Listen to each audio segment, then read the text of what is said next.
একটা গোডাউনেও নিশ্চয়ই অনেক কাজ সৃষ্টি হবে, কিন্তু লজিস্টিক্সকে ইন্ডাস্ট্রি বলাটা এটা ঠিক হবে না। আমি বাংলার অর্থনৈতিক উন্নয়ন দেখতে চাই। মহারাষ্ট্রের চিফ মিনিস্টারের যা রোজগার আর আমার মুখ্যমন্ত্রী রোজগার তা নয়।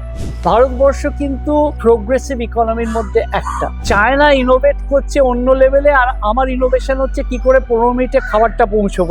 ক্ষমতা ধরে রাখার জন্যে তারা প্রায় ধার করে তারা মানুষের কল্যাণ করতে চেষ্টা করছেন। সামান্য মূল্য বৃদ্ধিটাকেও আমার নাভিশ্বাস ওটার মতো অবস্থা হতে পারে। লার্জলি আমরা consumer of AI rather than producer of AI. চাকরির থেকে বেরিয়ে কি আমরা সত্যি জব ক্রিয়েটর হওয়ার কথা ভাবছি? সকল পুঁথিগত শিক্ষাতে গরিব মানুষেরা পিছিয়ে পড়বে। আমরা এত বড় বুক ফেয়ার করি, আমি শুনছি 14 লাখে রেকর্ড করি, কেন একটা নামি পাবলিশিং কোম্পানি এখানে নেই? 2026-এর ইউনিয়ন বাজেট আর কিছুদিনের মধ্যে অ্যানাউন্স হবে। ইউনিয়ন বাজেট যখনই অ্যানাউন্স হয় তখনই সাধারণ মধ্যবিত্তদের একটু চিন্তা বাড়ে। কি বাড়বে? জিনিসপত্রের দাম, নাকি সাধারণ জিনিসপত্রের দাম, ওষুধের দাম? কি কমবে? ডলার কতটা বাড়বে, কতটা কমবে, কোথায় ইনভেস্ট করব, কোথায় টাকা সেভ করব, এরকম অনেক প্রশ্ন আমাদের মনে থাকে। সাধারণ মানুষের এই সব প্রশ্ন নিয়ে চলে এসেছি ইকোনমিস্ট ডক্টর সুপর্ণ মৈত্রর কাছে। স্যার, দ্য ওয়ালে আপনাকে স্বাগত। যেটা দিয়ে প্রথমে শুরু করব, 2025-এর যে ইউনিয়ন বাজেট, আগের বছর আপনার সাথে 2025-এর ইউনিয়ন বাজেট নিয়ে আমার কথা হয়েছিল। আই এম প্রিটি শিওর আমাদের অডিয়েন্সকে যদি আপনি একটু রিক্যাপ দেন যে কি হয়েছিল আর 2026-এ সেটা কি আমরা ফেস করতে চলেছি, সেটা যদি একটা রিক্যাপ। যে আমরা 2025 থেকে পেরিয়ে 2026-এ প্রায় এসে গেছি দোরগোড়ায়। আমাদের দিনখানেকের মধ্যেই আমাদের বাজেট অ্যানাউন্স হতে চলেছে। কেন্দ্রীয় সরকারের যে মূল লক্ষ্য সেটা হচ্ছে মূলধনী খাতে ব্যয় করা, যাতে রাস্তাঘাট পরিকাঠামো তৈরি করা যায় এবং আর্থিকভাবে শৃঙ্খলা বজায় রাখা যায়, যাতে নিশ্চয়ই খরচ হবে কিন্তু যাতে টাকা পয়সা নয় ছয় না হয়ে থাকে। সেটাই কেন্দ্রীয় সরকার পাখির চোখ করেছিলেন এবং তারা গত বছরে পরিকাঠামো খাতে বা মূলধনী খাতে সেই টাকাটা ব্যয় করেছেন। অনেকের মনে হতে পারে হয়তো আরও একটু বেশি হয়তো ব্যয় করা যেত, কারোর মনে হচ্ছে যে না, তারা হয়তো সঠিক করেছেন, কিন্তু দৃষ্টিপথ বা গতিপথ কিন্তু মূলধনী খাতে ব্যয়ের ওপরেই থেকেছে। যখনই ইউনিয়ন বাজেট আসে তখনই একটা খুব সবার মাথায় চিন্তা বাড়ে, সাধারণ জিনিসপত্রের দাম কতটা বাড়বে কমবে বলে মনে হয়? আমি সাধারণ বা অসাধারণ দ্রব্যের মধ্যে এখনো কিন্তু পার্থক্য করে উঠতে পারি। তার কারণটা হচ্ছে যে আমরা হয়তো চাল ভাত যারা খাচ্ছে তার কাছে চালটা সাধারণ দ্রব্য, আবার সেটা যদি কোনো দামি কোম্পানির ব্র্যান্ডের চাল হয় তাহলে সেটার দামটা অন্য। ডালের ক্ষেত্রেও সেটা প্রযোজ্য। তাহলে যদি খুব সাধারণ চাল বা ডাল হয় তাহলে নিশ্চয়ই সেরকম একটা মূল্যবৃদ্ধি, আমাদের দেশ মূল্যবৃদ্ধির জায়গায় অন্তত এখন অর্থনীতিবিদের মূল্যবৃদ্ধি দেখা এবং যখন বাজারে মূল্যবৃদ্ধি দেখতে যাই দুটো হয়তো মিলবে না। তার কারণ হচ্ছে আমাদের মূল্যবৃদ্ধির চোখটা হচ্ছে যে কতগুলো আইটেম, মানে খাওয়া এবং এনার্জি মানে বিদ্যুৎ, সেটা হয়তো সবসময় আমাদের হিসেবের মধ্যে নর্মালি ক্যালকুলেশনে পড়ে না। তার কারণ মনে করি যে হয়তো একটা অসময়ে বৃষ্টিপাত হয়ে গেল, বা কেউ হয়তো ওই জিনিসটা জোর করে মজুতদার মজুত করে রেখেছেন তার জন্য দাম বাড়তে পারে, বা উষ্ণায়ন হলো তার জন্য ফসল নষ্ট হতে পারে। কিন্তু স্বাভাবিকভাবেই কেন্দ্রীয় সরকার যেটা চেষ্টা করেছেন, মূল্যবৃদ্ধিটা 4 থেকে 6% মধ্যেই রাখতে পেরেছে।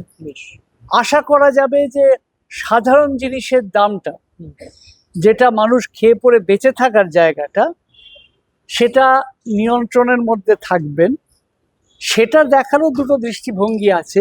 হয়তো দাম খুব একটা বাড়লো না, কিন্তু আমার রোজগার যদি সেরকমভাবে না বেড়ে থাকে তাহলে আমার সামান্য মূল্য বৃদ্ধিটাকেও আমার নাভিশ্বাস ওটার মতো অবস্থা হতে পারে।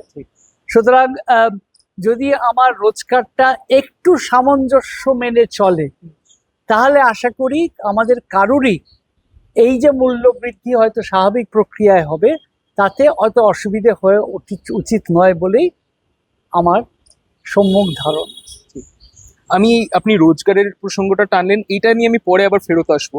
কিন্তু আমি একটা জায়গা জানবো, এই যে আপনি বললেন যে সাধারণ জিনিসপত্র খেয়ে পড়ে বেঁচে থাকার জন্য health care, health facility is very important.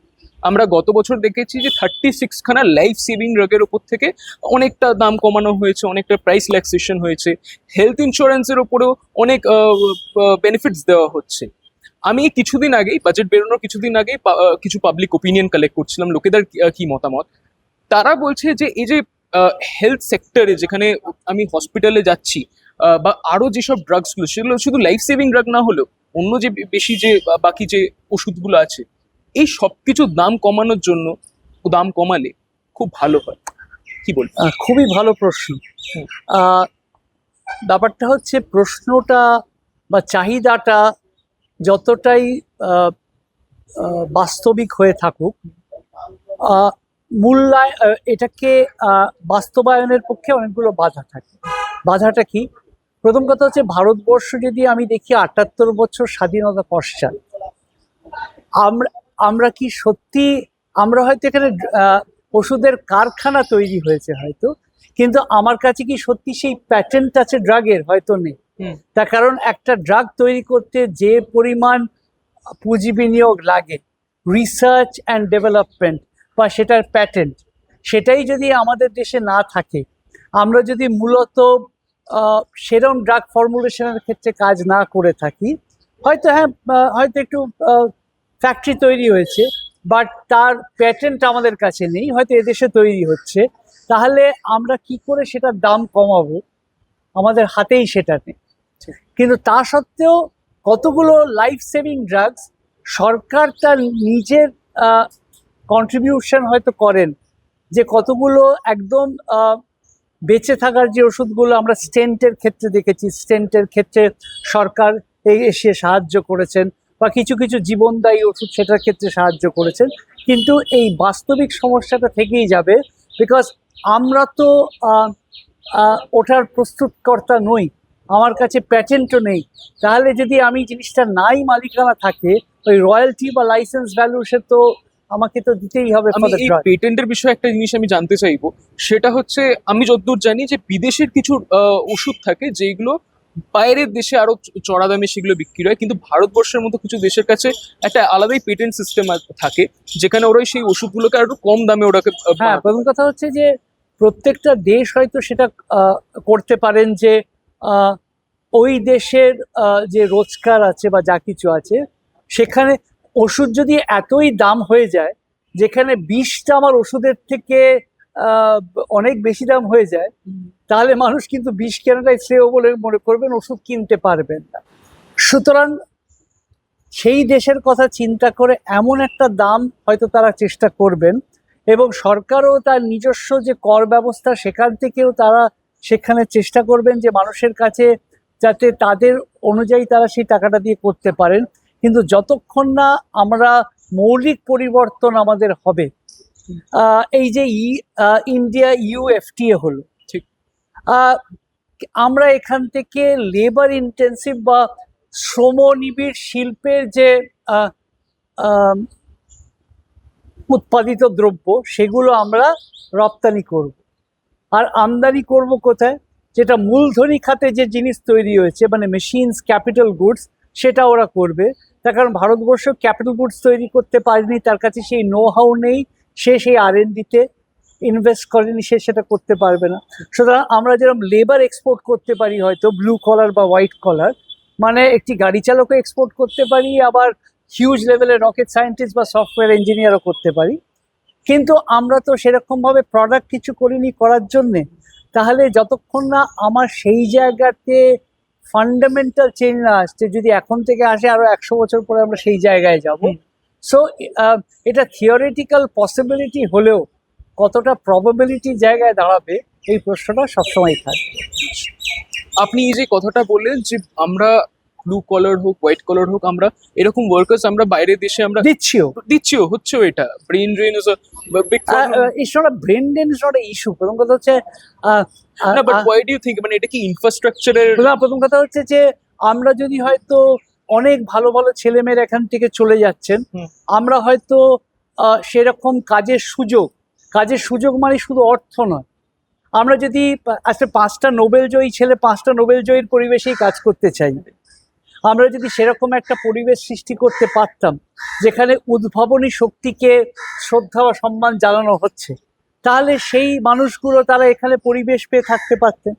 America না হলে, আমেরিকা সারা পৃথিবীতে মেল্টিং পট নামে খ্যাত, তাদেরকে নিজস্ব এতে, কিন্তু তারা সারা পৃথিবীতে যেখানে যেখানে গুণী মানুষজন আছেন তারা সবাইকে সম্মান জানিয়ে সেই দেশে নিয়ে যাচ্ছেন। আজকে ভারতবর্ষ হয়তো বেসিক লেভেলে ট্যালেন্ট তৈরি করছে, কিন্তু তারপরে আমাদের সেই পরিবেশটাই আর নেই। তার কারণ যতক্ষণ না আমরা যে কোনো জিনিসের ইনোভেটর হতে পারবো, আমরা কিন্তু কনজিউমার। আজকে সবার হাতে একটা মোবাইল ফোন আছে, আমরা কৃত্রিম মেধা বা এআই এর কথা বলছি, বাট লার্জলি আমরা consumer of AI rather than producer of AI. আমরা খুব এআই কন্টেন্ট কনজিউম করছি, এআই ছোট ছোট কাজে ইউজ করছি, বাট লার্জলি আমরা তো প্রডিউসার অফ এআই, তো এই লেভেলে তো আমি ওয়ার্ক করছি না। তো তাহলে আমি যদি সেই লেভেলে কাজ না করি, আমি সেই লেভেল অফ অ্যাডভান্টেজ তো পাবো না আসলে। তাহলে আপনি কি বলছেন যে এবারের বাজেটে তাহলে বাজেটে এমপ্লয়মেন্টের আমি কথা বলছি। যে কোনো বাজেটই যখন তৈরি হচ্ছে, পরিকাঠামো তৈরি হচ্ছে, এবং সেখানে মানব উন্নয়ন একটা যে কোনো সরকার, রাজ্য বা কেন্দ্রীয় সরকারের সবসময় তারা করেন।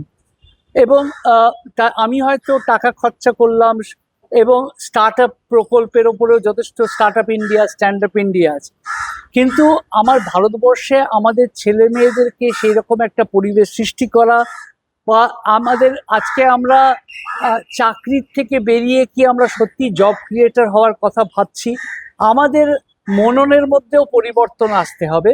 ভারতবর্ষ কিন্তু যে কটা ডেভেলপিং ইকোনমি বা উন্নয়নশীল অর্থনীতি আছে তার মধ্যে সবথেকে প্রোগ্রেসিভ ইকোনমির মধ্যে একটা, এমার্জিং ইকোনমির মধ্যে একটা, কিন্তু একটা হচ্ছে ফান্ডামেন্টালি 80 বছর ধরে ইনোভেশন আমার কাছে নেই। সুতরাং এখন তো আমি ওটা করছি না, কিন্তু আমি যদি পরিকাঠামো সৃষ্টি করি, বিদেশি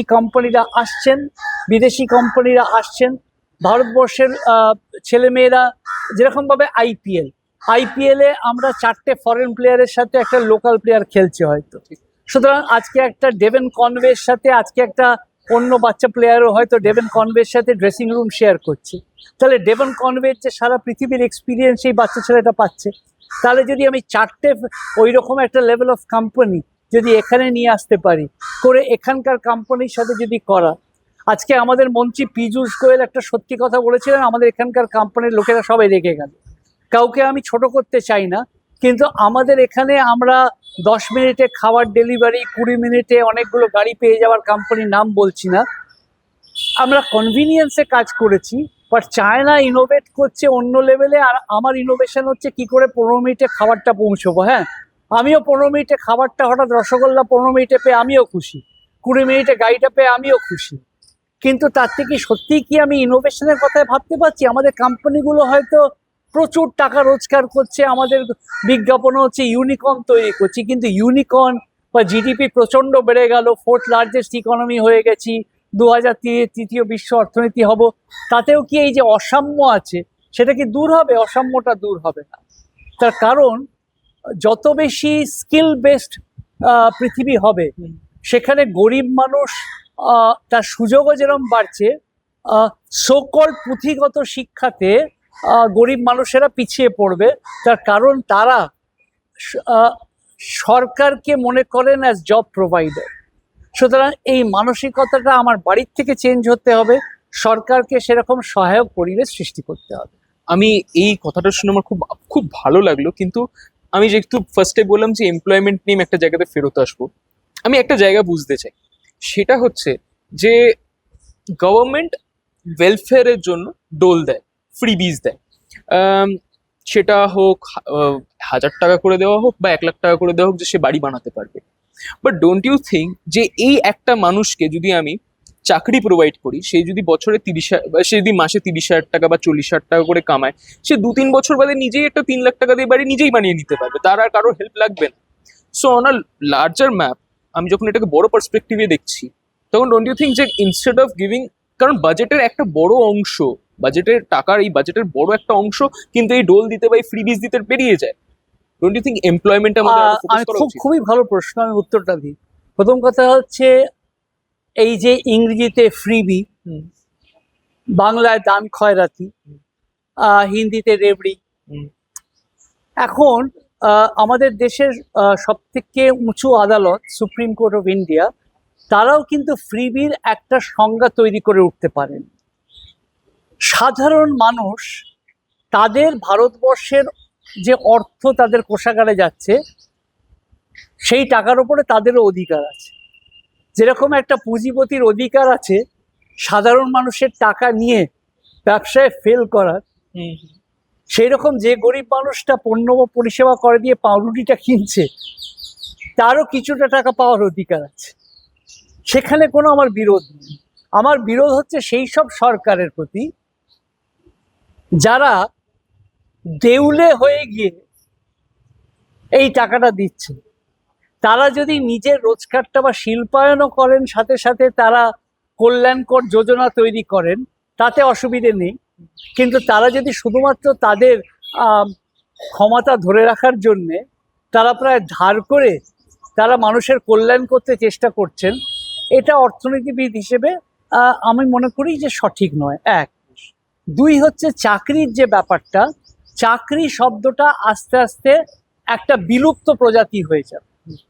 আমরা অর্থনৈতিক সুযোগ বা ইংরেজিতে যেটা বলে ইকোনমিক অপরচুনিটিস তৈরি করতে পারি। কন্টেন্ট ইজ দ্য কিং, সেই জন্য হয়তো অনেক দেখা যাচ্ছে অনেক বলিউডের সিনেমা কাজ করছে না, কিন্তু ওটিটি কাজ করছে, তার কারণ মানুষ ক্ষমতাবান হয়ে গেছে। সুতরাং কি দেখা যাবে যে কাজের সুযোগ সকলের জন্য। সুতরাং যে কোনো সরকারের উচিত পক্ষপাত দুষ্ট না হয়ে বাজারটা যাতে সকলের জন্য সমান থাকে সেটা সৃষ্টি করার একটা কাজ হওয়া উচিত। যেরকম কিছু কিছু সরকার হচ্ছে সরকার নির্ভর বা সরকারি কাজ প্রোভাইড করবে একটা চিন্তাধারা, আবার কিছু কিছু সরকার আছে যেখানে সরকারের কোনো দায়িত্বই থাকবে না, কিন্তু দু চারটে বড় বড় ব্যবসায়িক গোষ্ঠীর হাতে দেশকে তুলে দেওয়া। আমি দুটোর সাথেই সহমত নই।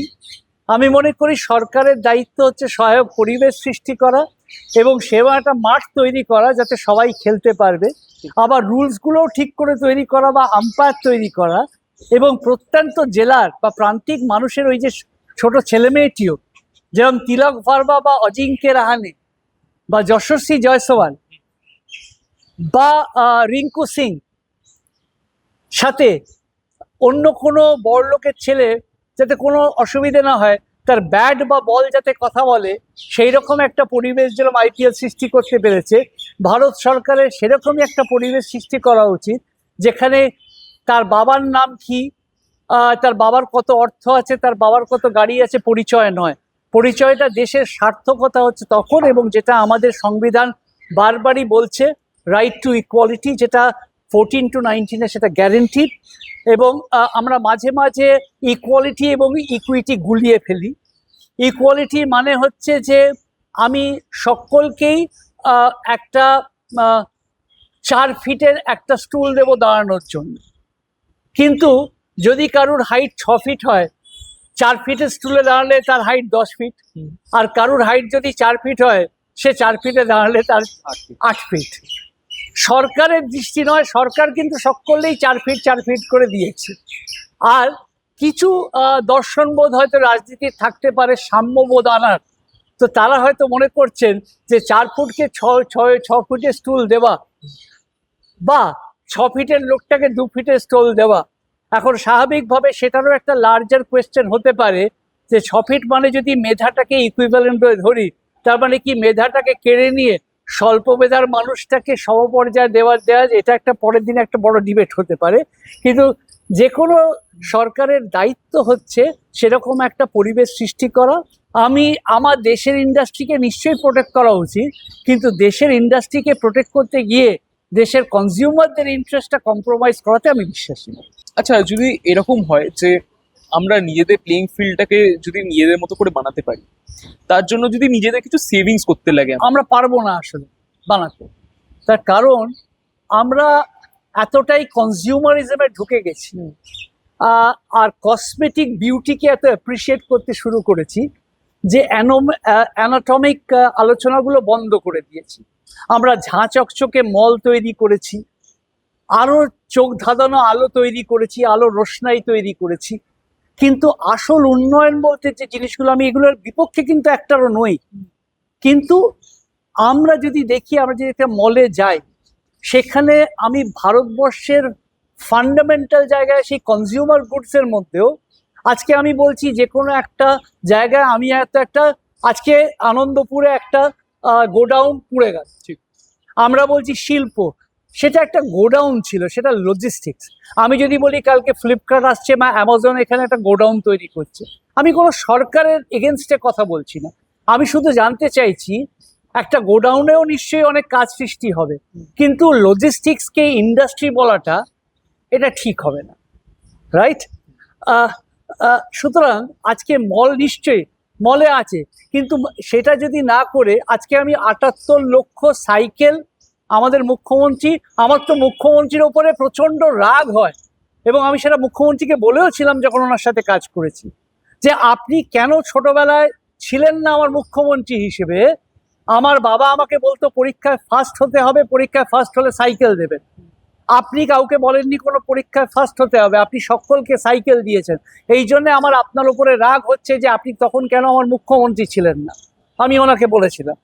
সাথে সাথে সাথে সাথে উনি খুশি হলেন।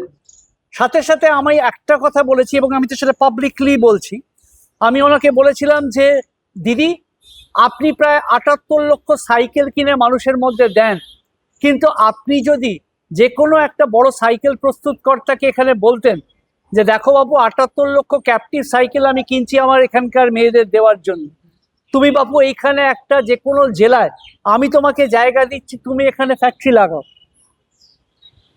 আমরা সেটা তো করে উঠতে পারিনি।